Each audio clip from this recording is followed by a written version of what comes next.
Very good. So,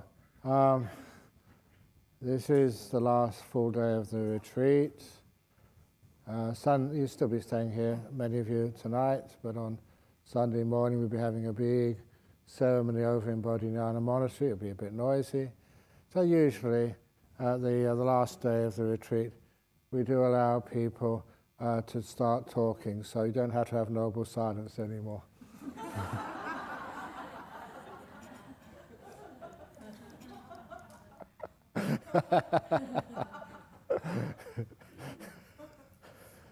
But anyhow, just, for the program today, because I really should be over at Bodhinyana Monastery this evening, just to check in with the monks and make sure everything is okay there. And that's where I'll be probably sleeping tonight, in my cave tonight. So I know many of you are going to go and visit there this afternoon at 1 o'clock, which is fine.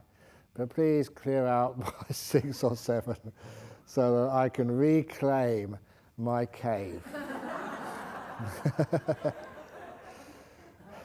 And not only that, for this afternoon, the morning program as usual, but for this afternoon at 3 p.m., no Sutta class, but instead I'm going to use the opportunity to answer the last few, hopefully, questions and answers, the Q&A, because it won't be this evening. And then after the Q&A is complete, then maybe about 3:45, just have a quick break, and at 4:30 to do the guided loving kindness meditation, which I've got into the habit of doing that to the last official part of every retreat. And so that will be maybe 4 to 4:30. And then after that, it will be a few blessings, as usual, photos. We did the official photo, but now we do the unofficial ones. And the unofficial ones, usually we try and do the photos, the official photos, the group photos, before the end of the retreat. Because if you do them at the end of the retreat, people always look sad. They're going home. They've got to go back to work. So that's one of the reasons why people would show me these photographs of these really strict retreats. You know those retreats where you have to get up early in the morning. If you don't actually appear, they send a couple of people there to drag you to the meditation hall. You have to sit for 50 minutes. You can't talk whatsoever. You can't use mobile phones. It really is very strict. And people said, but look how happy they are. They have a group photograph. I said, yes, because that's done at the end of the retreat. They're going home now. So anyway, the story I was going to begin with today, which is a really important story, it's maybe a little bit of a long story, but it's worth it. Because sometimes when we go on a retreat, why do we do this? Is it just to get jhanas and enlightenment, or is it to live a happy, peaceful life? Is it to overcome cancers, to get healthy? Why do we come on retreat? And what do we get out of it? There's so many things which you manage to see more clearly, and which actually do change your life and make you a happier, more peaceful person. It's not just temporary, because little by little, these retreats, they do get very deep inside of you. New ways of looking at problems, being more accepting to the people you live with and to your health and to everything else, and not expecting so much. And I was just reminded a bit earlier, again, please excuse me, during the last week, I've given so many talks, so many instructions, and there's no way that I can know whether I told this story before during this retreat. But I'm going to repeat it anyway. It was the story about I think I did tell the backpacker story, and they're going to a restaurant where they had too much, what's that called again? The pickled cabbage, sauerkraut. Remember the sauerkraut story?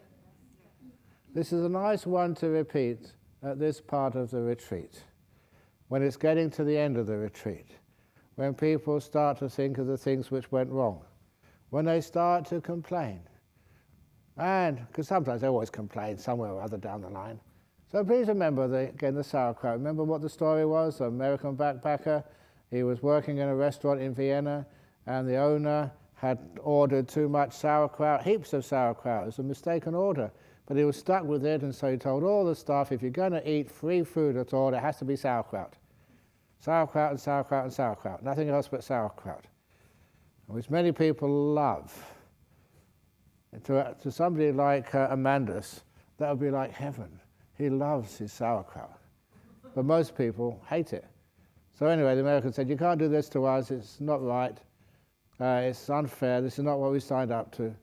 And of course, that's when the elderly chef came to see him. And I always remember this story. He said, I'm going to tell you the difference between an irritation and a problem. Because sometimes we get so upset, which is just irritation. It's not a big thing. But we know problems, they are big things. And he said, the difference between an irritation and a problem. He said about 20 years ago, said the chef, that it was during the Second World War, he was in Auschwitz. And he showed the tattoo, the number which he had on his arm. He said, every morning when I woke up, I didn't know whether I'd be alive that evening, whether that was my last day on earth. Because many of my friends and relations, my companions, they were chosen and disappeared in the day. We all knew what happened to them. They were killed. He said, living in Auschwitz is a problem. Eating sauerkraut morning, afternoon, and evening is only an irritation. So please know the difference between an irritation and a problem. Which means, yeah, maybe the electricity went out, maybe you couldn't catch the internet, maybe you were tired, maybe the person in the room sitting next to you in the room next to you was the person who would always get up at 1 o'clock in the morning to make their tea. And as I said before, don't just make a tea. It's amazing just how noisy it can be making a cup of tea and stirring it all up. 1 o'clock in the morning. Why do they choose that time? Maybe we should get them a thermos so they can make it before they go to bed. But anyway, those are sort of things called irritations. They're not really problems. So because of that, you can see that often we amplify and exaggerate things. And it's also the same with fear. Because a couple of monk and fear stories. Once there was, this was Ajahn in Putalk told me this one. I was laughing all over my face when he told me this. Because sometimes we think that monks are really serious, but some of the monks have got the greatest sense of humor. I am not unique in telling jokes. I'm just following an old tradition. And this was the monk Ajahn in the far northeast of Thailand.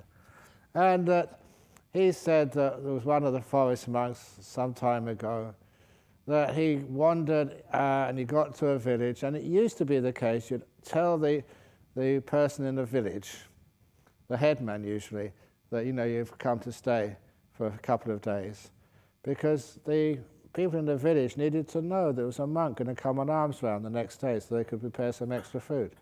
And also they could tell him the nice places in the forest where he could put up his mosquito net umbrella to stay for the night, where there was no water nearby. So when he checked in with the headman of the village, the headman said, look, it's probably best if you stay in the village tonight.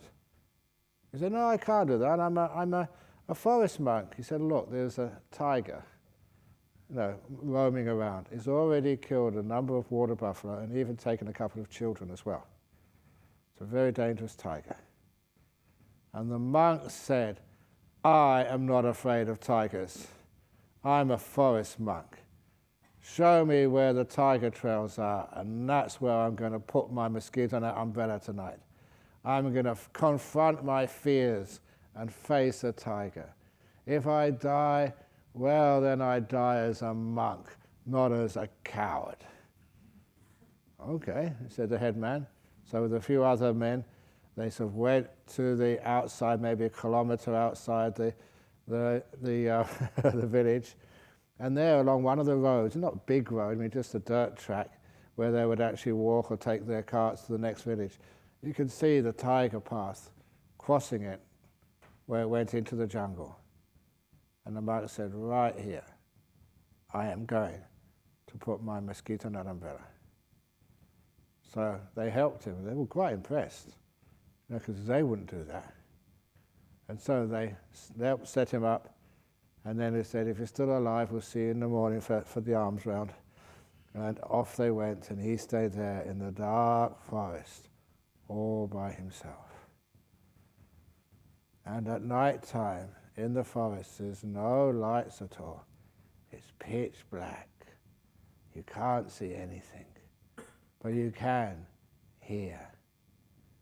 And usually in the evening, once the cicadas start to settle down, it becomes quite peaceful. After twilight, maybe an hour later, then it starts to calm down. And so he was sitting there, nice and peaceful and calm, enjoying the tranquility of the jungle. And things were going well. He was doing the old meditation on Buddha, Buddha. You've heard that. That's one of the Thai forest traditions. So Buddha. And he got very tranquil, but he could still feel his breath. But he could also hear a sound of some jungle animal. It was a long way away. It didn't feel that or sound that noisy. So he just carried on watching his breath. But he did notice, instead of going, Buddha, his breath started to change. Buddha, Buddha, Buddha, Buddha. And as the animal came closer, he thought, oh my goodness, this is a big animal. And he couldn't open his eyes, and if he did, it wouldn't mean anything because he couldn't see what it was. And his breath changed again. Buddha, Buddha, Buddha, Buddha, Buddha, Buddha, Buddha. And as it came closer, he did open his eyes, and there was enough moonlight or starlight, he could actually see this was this huge tiger, a really big, wild forest tiger, monk-eating tiger. And he didn't say Buddha anymore. Tiger, tiger, tiger, tiger. Breathing in Thai, breathing out good. Tiger, tiger. In Thai, Sir Klong, Sir Klong, Sir Klong.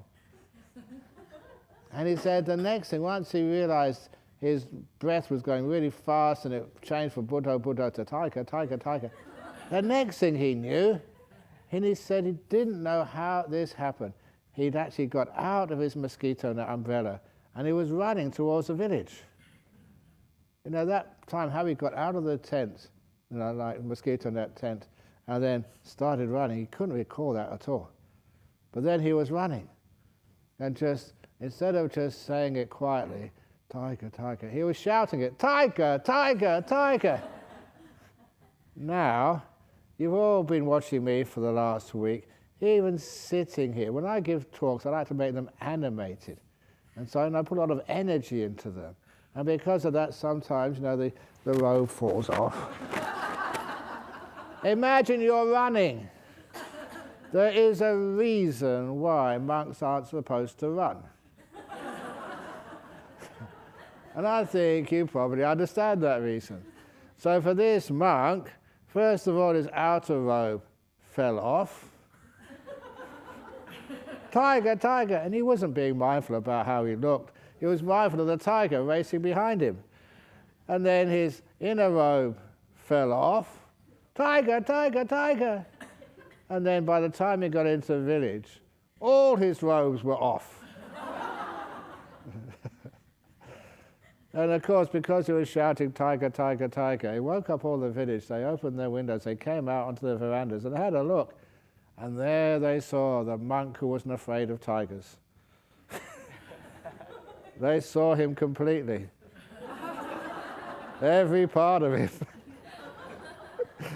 because he had no robes on at all. And though sometimes we might say, oh, we're not afraid, and so we don't really know until it actually happens. But with fear, it's so fascinating to see how fear works. And my story, because I'd heard that before, and so I was in the jungle meditating, just by myself, my mosquito net and umbrella, and just a little, I'd use the bathing cloth to sit on, and I was sitting there, dark. I did have a flashlight, but you can't use it too often because it's very hard to get new batteries. So I was sitting there in the dark, meditating, nice and peaceful. And then I heard an animal coming through the forest. You can hear the animals because they can crunch the leaves and the twigs. And it's very hard for an animal to actually move silently through the forest. Snakes can sometimes do that, but even then, you can hear them. But this was an animal on the ground. And of course, I was wary, but not scared. So I just listened to it with all my mindfulness. So that's not a big animal, that's just a small animal. So it's not a problem at all. Maybe an irritation, but not a problem, it's not going to eat me. So then I closed my eyes and carried on my meditation, just watching my breath, getting more and more peaceful. I didn't do the Buddho thing, I just watched my breath as it was. And then I could hear the sound as it crunched the twig, or more like a branch.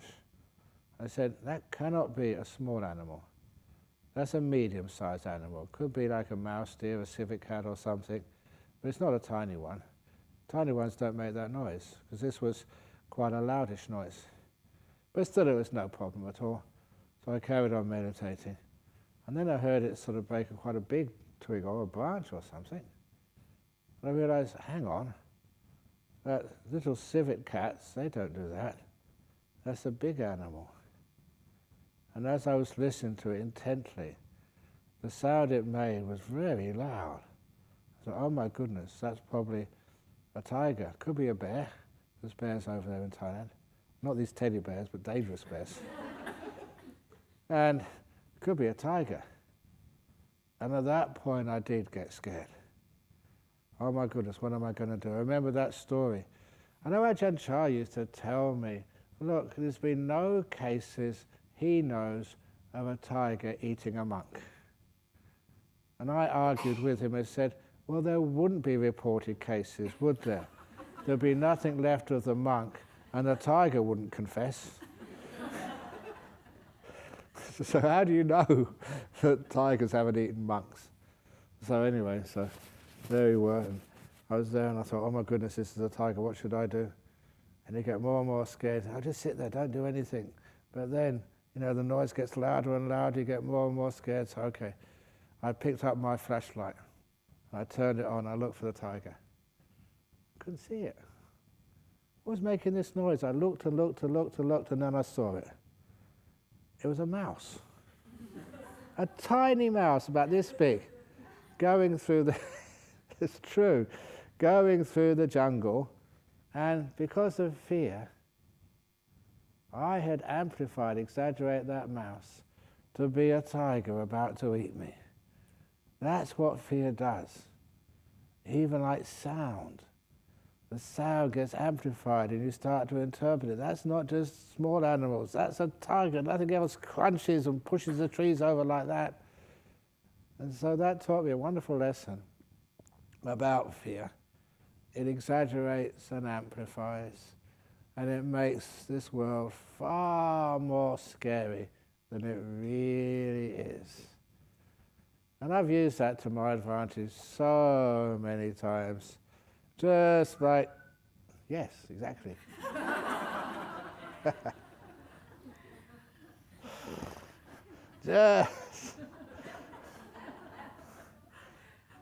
just like that time that was meditating and nimittas and fear. I was meditating one day, quite a long time ago now, and as I was meditating, getting very peaceful, and a light came into my mind, just not a very strong light, and then another one followed it. And the one which followed it was war. It was a face. And the face had these eyes which were red and bulging out. And the eyebrows were low in the middle and coming up. And I looked down and it had its teeth. They weren't teeth, they were fangs. They were pointed with some red stuff dripping down from them. Their hair, this was way before the years of the punks, was spiky. And you could see that it had a necklace of human skulls. And its hands came up like claws. Its tongue was hanging out. Ah! In front of me. What would you do? I'm a monk, I know what these things are. With bulging eyes. And I thought, I can recognize that. Because I was in one of those, I think, Tibetan temples or something a few days ago, and that's what they have on the temple drawings. Have you ever seen those monsters, the yakas? And that's what, it was my mind interpreting the most scary object. So instead of getting afraid, which maybe I would have done years before, I thought this was really fun. A great monster has come to visit me. Thank you for coming. Now look at your eyes. Your eyes are almost bulging out. That must be because you've got some sort of, what's that stuff when you have on your eyes, which is irritating. You've got some sort of disease of your it's not retina. What's this stuff on there? Like corneitis or something, I don't know. But on the cornea of your eyes, and it was just so bulging out, they were so red. So I just imagined a pair of sunglasses, Ray-Bans, and put them over its bulging eyes, out of compassion, of course. And so it's spiky hair. And the spiky hair, you've got to be very careful in this sort of climate about skin cancer. I'll put like a nice Australian sun hat on it, with a flower coming out, just to make it look good. And then I thought, that's those fangs. I blacked out some of its fangs. Like sometimes you used to do at school, doodling. So it looked like it needed to go to see the monster dentist pretty quickly because to get some dental treatments. And I did that. I was messing around with that image of a demon until that demon looked so funny that I burst out laughing during my meditation. I actually humiliated that monster, and it never ever came back to bother me again. You can't mess around with Ajahn Brahm, otherwise you get humiliated. So those monsters may come and see you next door in cottage number 1 or cottage number 2. They will never come and see me. You're just humiliated. But what it was doing, it was understanding it's a fear which was the problem.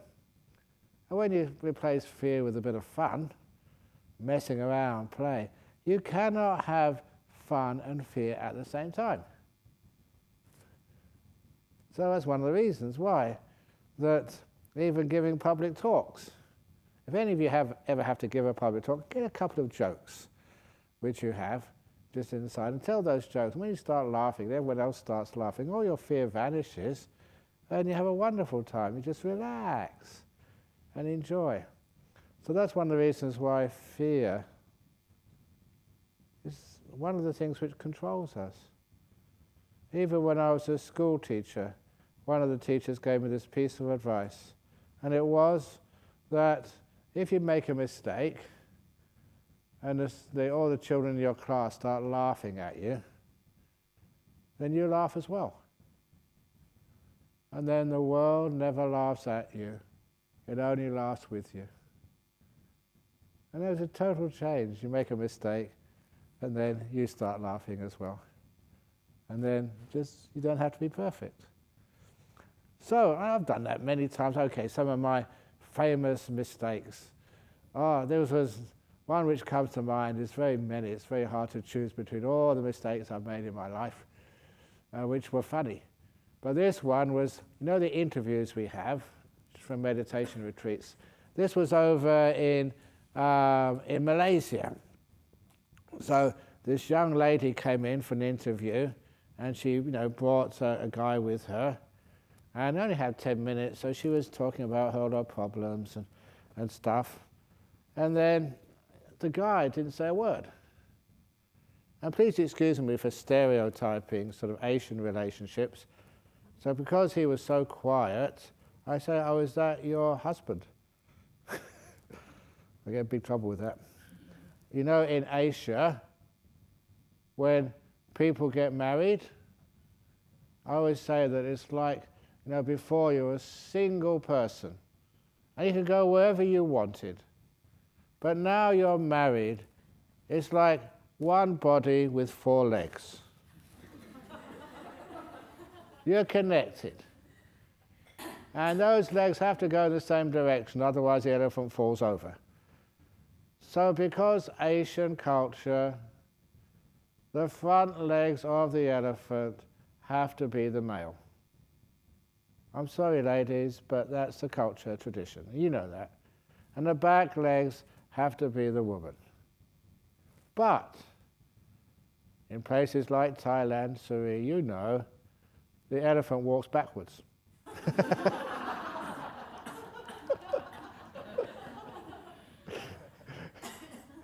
Sometimes I think that's a joke, but there's a lot of truth in that one. But anyway, where was I going with this? Somewhere about marriage, and that's your job to remind me where I was going with this. Okay. Yeah, you don't know either. Okay, crikey. There's a trouble with monks, because I was giving this. It was a conference, and it was talking about dementia and meditation, whether meditation could actually help overcome the problems with dementia. But of course, it was the expert, the doctor who spent most of his life researching dementia. He talked first of all.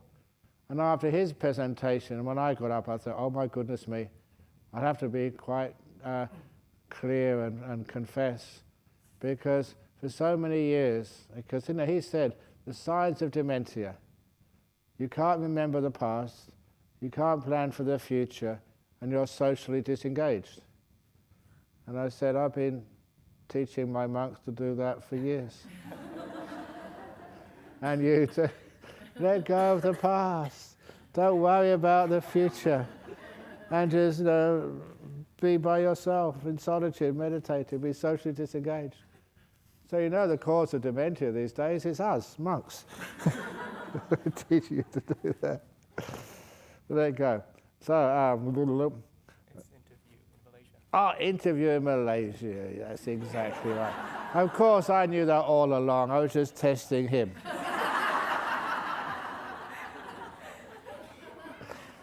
So anyway,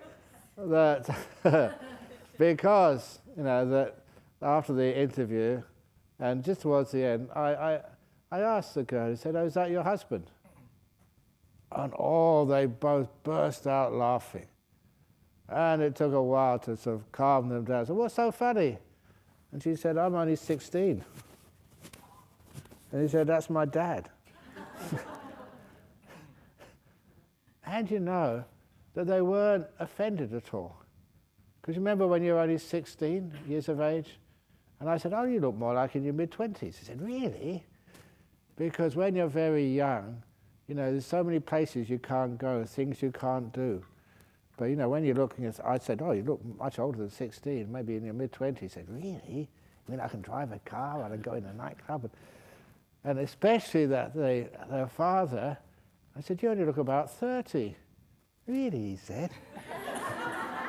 I look that young.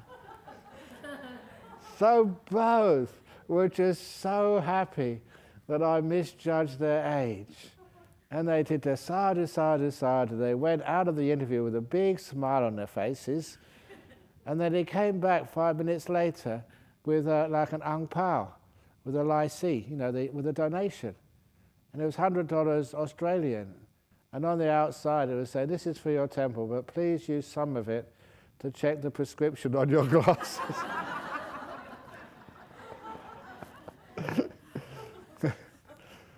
So isn't it wonderful when you make a mistake, the temple makes some money out of it, and you have another story to tell on retreats. So there's actually much you learn on a retreat like this, some of these stories, which bring happiness and joy and laughter to your life and take away a lot of the stress which you have in your life. And of course, what a wonderful thing that is. Even again, on the subject of Malaysia, this gentleman came up to see me when I was there a few years ago, and he told me, he said, look, he didn't actually tell me what family he belonged to, but he said, my father is a billionaire. But he said, I had some problems, with my health and my attitude, and I was getting depressed. And he said, so my father sent me to the Mayo Clinic in Cleveland. That is where all these millionaires and movie stars and rock stars, that's where they go for therapy or detoxing or whatever else there is in vogue. And he said, he was under John Kabat-Zinn and all these other amazing people, Daniel Goleman. And he said, number one, they're all Buddhists. And number two, he said, they teach exactly what you teach, Ajahn Brahm. But you're in my hometown and you don't charge anything. I was stupid going all that way, paying all that money, when I could have got it in my hometown for free. And actually better, because you get it from the source, from good monks instead of second-hand. So anyway, sometimes you just wonder, but these are very great teachings and great sort of helpful advice so that you can keep your head above water in life. And it brings me to the story which I was supposed to be telling about 30 minutes ago. Which is, why come on a retreat? What do you get out of this? So this was a story of the old sailor and the professor. Now, first of all, if there are any professors come on retreats, any story which involves a professor, the professor always ends up on the wrong end of wisdom. Okay, another tangent. I'm going to check you out now, see if you understand this story. It was supposed to be a story with Mahatma Gandhi and his professor, because Gandhi had to learn law, had to go to London to study law. And apparently Gandhi and his professor just did not get on at all. Even when he did an exam, in law, which he had to do, and the professor he just wrote on the bottom of the paper, idiot. That's how much he sort of disliked Gandhi. And so Mr. Gandhi came up to the professor and said, your paper, sir, which you're supposed to have marked, you just got the word idiot on it. He said, yes, that's what you deserve. Well, sir, you haven't given me a mark, you've just signed it.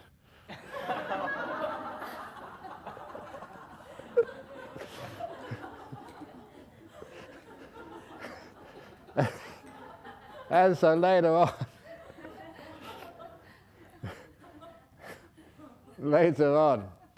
so the professor decided to check out this Gandhi. He said, Mr. Gandhi, suppose you were walking down one of the streets in London and you saw these two baskets, and one basket contained lots of money and the other basket contained wisdom. And you could only pick one up. Which one would you pick up? And Gandhi said, the money, of course. That's a problem with you Orientals. You're just into money, that's all. And I would pick up wisdom. So that's to be expected, Professor.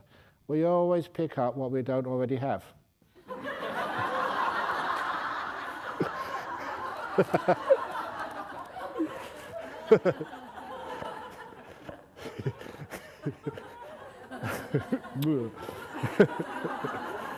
So be very careful.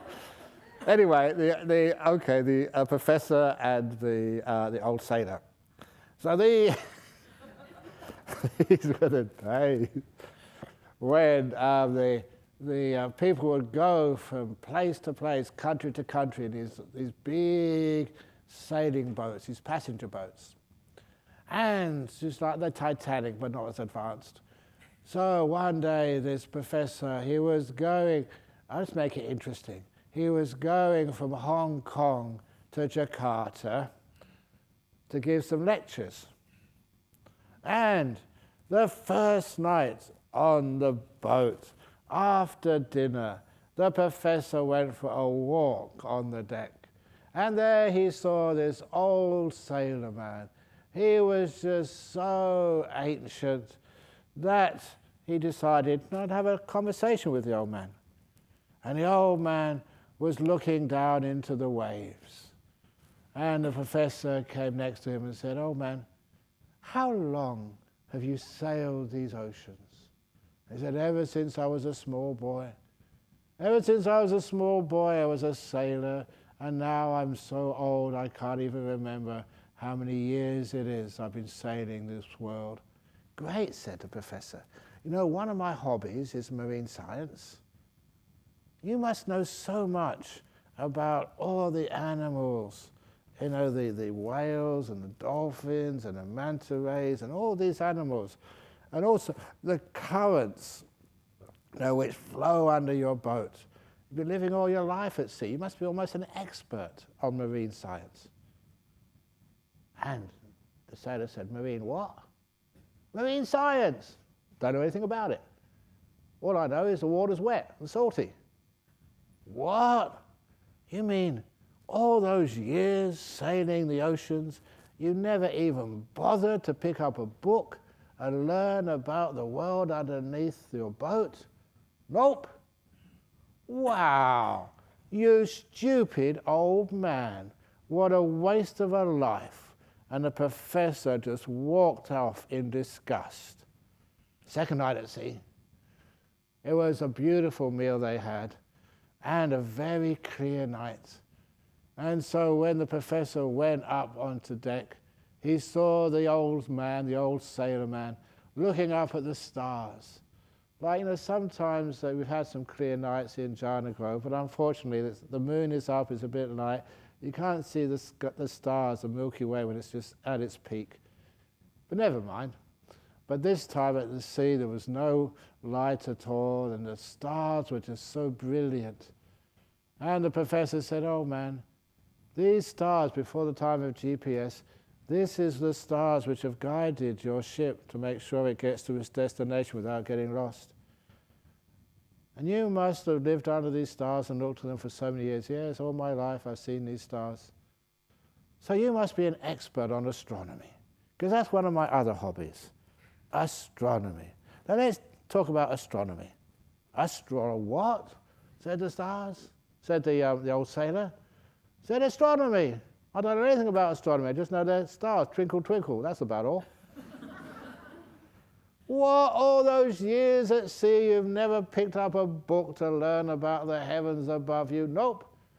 "Wow, what a waste of a life. What a waste of a life. You stupid old man, you stupid old man." And he walked away. Now, of course, you know there's another evening, because everything is done in threes in Buddhism, so you know that something else is going to happen. On the third night, the cook was such, he performed so well. He outdid his best dishes. It was an incredible, delicious meal. So the professor was in such a good mood. When he went up on deck, he decided to give the old sailor a last chance. Because one of these evenings at sea, when a soft, fragrant breeze was wafting over the ocean, and the professor said to that old man, "You know, old man, that marine science is a hobby, same as astronomy, but my speciality is meteorology, the study of the weather systems. And the weather systems are probably more important than anything else to a sailor in these days, because, you know, storms can sink your boat, they can actually drive you off course. So you must know a lot about meteorology. Let's discuss meteorology. Maybe I'll get some more insights for the lecture series I'm going to give in Jakarta. And the sailor man said, meaty what? I know, like meat pie, or meat... Meteorology? What's that? Is that the study of the study of carnivore eating? I said, I don't know. But anyway, I'm just trying to make this up as I go along, as usual. But this is where I get new jokes. Some of them work, some of them don't. But anyway, that every now and again you strike gold and you get a new joke to share with other people. But in this case, it didn't work. But anyway, meteorology. I don't know what meteorology is. He said, what, all these years at sea and you've never bothered to study the weather systems, the storms, the rain clouds, and the things which may keep your boat calmed and not being able to move for days? Nope, not at all, said the old sailor. You stupid old man. You stupid old man. Has to be a third time. You stupid old man. What a waste of a life, what a waste of a life, what a waste of a life. And he decided he's never going to talk to such an idiot before. All those years, you never learned about the world around you. It's so heedless and wasteful. But the fourth night at sea, the professor never ate anything at all because it was a very rough night at sea and he suffered from seasickness. So he decided it's much better just to stay in his cabin and rest rather than get something to eat and feel queasy. So, but that night at sea, the storm got worse and worse. And as the night grew darker and darker, as the clock got closer and closer to midnight, the storm got worse and worse and worse. And the boat was going from left to right, rolling more and more precariously. It was very turbulent, rocking backwards and forwards, and the professor was getting more and more scared, more and more terrified. He couldn't go to sleep because it was really rolling as a very rough night. Bang!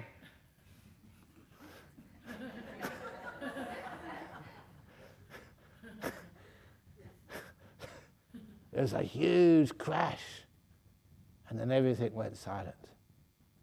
And the professor's fear got to a maximum, really past the red line of fear. He was terrified, anxious, and he didn't know what was happening. And just then, he could hear somebody running outside his cabin door in the passageway. And in terror, he opened the door, and who was outside? The old sailorman. And the old sailorman stopped, paused, and turned to see the old professor, so afraid. And he looked the old professor in the eye and said, Professor, in all the years at university, teaching, studying, and lecturing, have you ever learned how to swim? Oh, actually, no, I never got round to that, said the professor. You stupid old professor. What a waste of a life. The ship is sinking. And the moral of that long story is to say, well, in this world, maybe studying meteorology and astronomy and marine science is interesting. But if you're traveling on a boat, the most important thing to know is how to swim in case the boat sinks. And in life, what's the most important thing to learn? To be able to keep your head above water in spite of the uncertainties and the troubles and the storms of life, that you never sink because you've learned how to keep things in perspective, keep your head above water. And so, yeah, you get into difficulties and trouble sometimes, but then you never drown. That is why we come on retreats. So whatever happens in your life, welcome to life. And we never drown in depression, grief, or anger. Welcome to our life. We can always keep above water.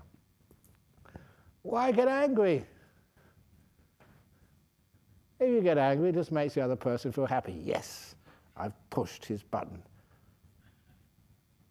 There was, years ago, there were monks and there were monks. And some of the monks have gone through all sorts of difficult troubles in their life. And this particular monk, he had a difficult life. And he had a chronic migraine, really bad. And so every now and again he got a bit cranky. But it wasn't him, it was just the pain he was feeling. So this one time I was a young monk and I was washing my alms bowl. And he decided, he came and picked on me like a bully. He looked at me and said, "Brahmavamso, that's a filthy habit." Filthy habit? What was I doing? I didn't know. The other monks were doing the same. What am I doing? You know what it's like when people try and criticize you and bully you? What am I doing? So I said, well, what's up? He said, "You are drying your alms bowl with the same cloth you're using to dry your spittoon, your rubbish bin. This is a holy bowl. This comes from the tradition of the Buddha, and you're defiling it with this dirty old cloth." And of course, what I first thought of doing was to say, well, everyone else is doing the same. What's the problem? But I decided to do another tack, to go a different path. I looked at him and I said, I didn't actually say anything, I just looked at him. And I put down the cloth which I was using and walked over to another batch of cloths, picked one up, went back to what I was doing and started to dry my bowl with a nice clean cloth. I was doing exactly what he wanted me to do, but what he never expected me to do. And I remember that time because all the other monks were quiet. They were looking to see what goes on, because life in the monastery can be very boring. So when you get a bit of drama, it's very welcome. They said, "What's going on here? What's going to happen next?" You know that. And so they were watching me and I doing what he said. And then I started wiping my bowl with a nice clean cloth, while all the other monks, even senior to me, were with the ordinary dirty old cloths. And then I looked at him silently, and he went red in the face, beetroot coloured, and he walked away, and he never tried to bully me ever again. It's amazing. Sometimes if you know your, what's it called, emotional intelligence, you know when the right time it is. Somebody asks you to do something stupid, so you do it in public, so everyone else can see what you're up to. And they get so embarrassed. They never upset you. That's what they wanted me to do. They get angry. I get an argument, but I refuse to do that. Always remember that bit of emotional intelligence. Other ways of dealing with difficult problems.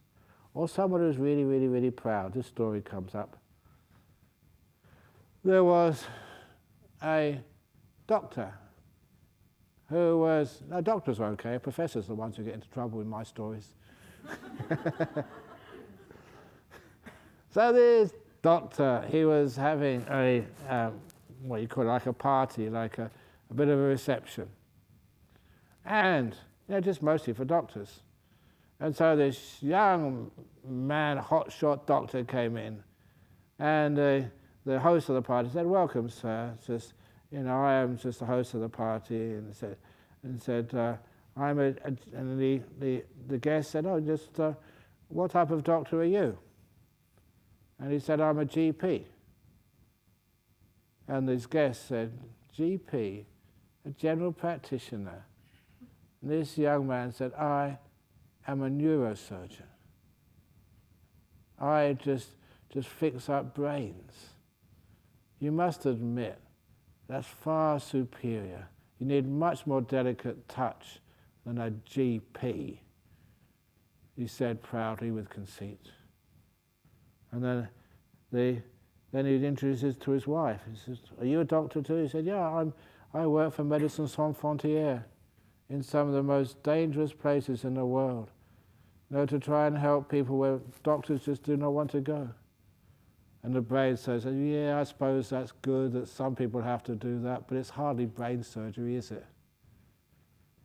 Again, he was just so conceited and arrogant. And then they introduced him to their son. He said, "Our son's a doctor too." "What type of doctor are you?" He said, "Oh, I work for NASA. It's far superior to being a brain surgeon. Brain surgery is hardly rocket science."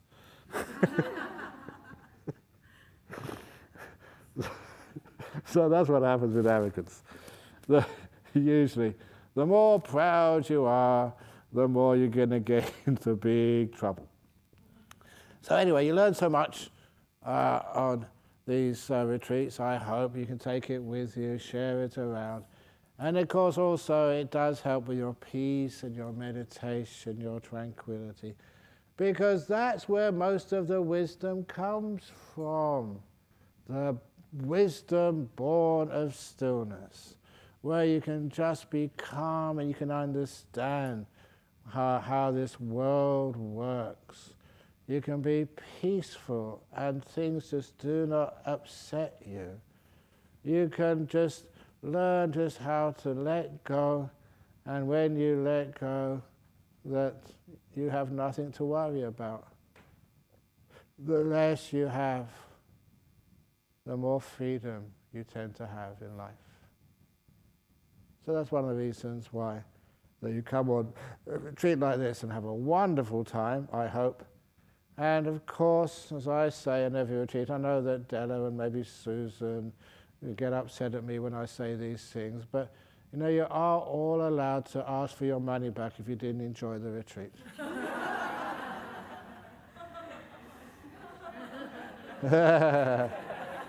I always promise that, and I always keep my promises. You can always ask for your money back. You don't get it back, but you are allowed to ask.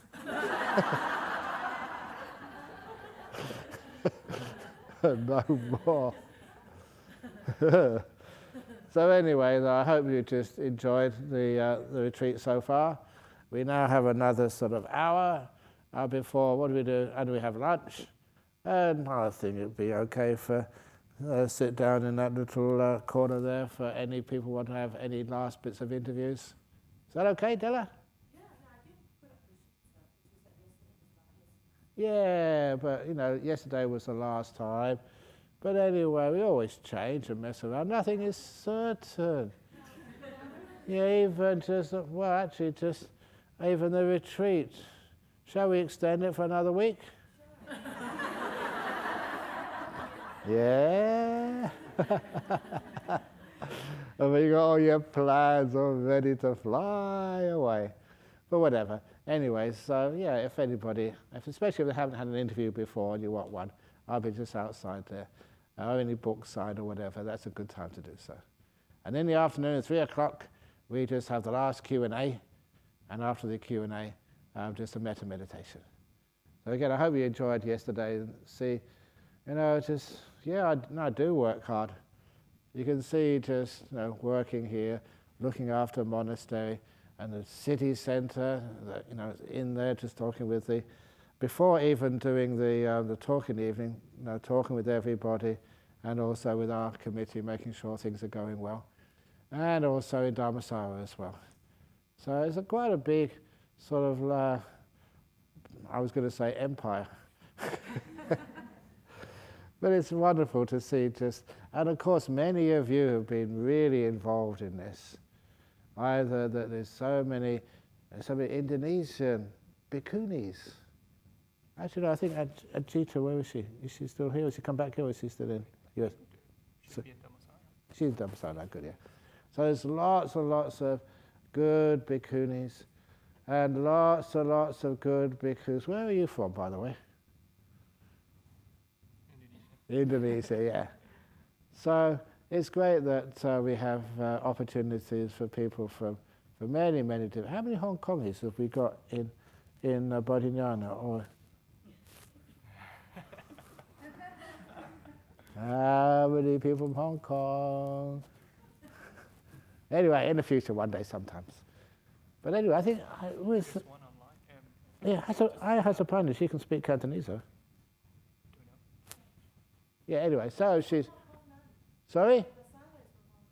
Oh, really? Oh, okay. So you're off the hook. You don't need to volunteer, Della. Okay. Okay, plenty of it. Oh, we can always have some more. That's very good. So we'll do the sadhus, and then we can do whatever we wish to do, and have lunch, and then after lunch, go see my cave. But it's a very peaceful cave. So be very careful. We used to have a bat in that cave, but the bat's thrown away. Actually, it was auctioned off. That's one of the trouble. Those auctions that raise money for the nuns' monastery in this place. Sometimes I go there and I think, well, what's missing now? People go on radio. It's all for a good cause. But anyway, I don't need anything.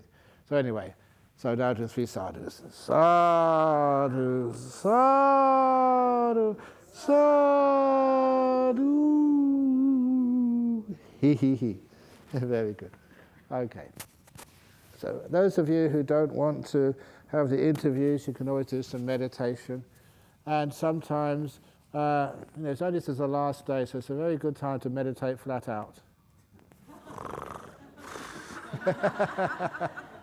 Because you had a late night.